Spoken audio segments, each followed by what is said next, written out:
शिक्षक आणि पदवीधर मतदारसंघाच्या निवडणुकांसाठी 10 जूनची तारीख निश्चित झालेली आहे आणि या निवडणुकांसाठी ठाकरेंच्या सेनेकडून नावांची चाचपणी सुरू करण्यात आली आहे।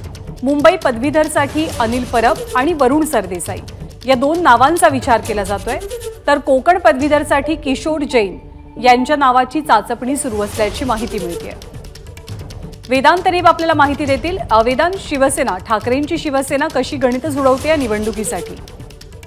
ज्ञानदा, खरं तर आपण बघितलं लोकसभा निवडणुकीच्या आधीपासून पदवीधर आणि शिक्षक मतदारसंघासाठी शिवसेना ठाकरे गट तयारी करत होता आणि त्यानुसारच काही नावांची चर्चा आणि त्यासोबत विचार केला जातो। यामध्ये जसं तू सांगितलंस की मुंबई पदवीधर मतदारसंघामध्ये अनिल परब यांच्या नावाचा विचार केला जातोय, कारण अनिल परब यांचं जे आमदारकीची जी आपण साधारणपणे 27 जुलैला त्यांचा कार्यकाळ पूर्ण होतोय, त्यामुळे अनिल परब हे मुंबई पदवीधर मतदारसंघातून उमेदवार असू शकतात। शिवाय वरुण सरदेसाई एक युवा चेहरा, त्यासोबतच सचिव सुद्धा आहे शिवसेना ठाकरे गटाचे, त्यांचा विचार या जागेसाठी केला जातोय।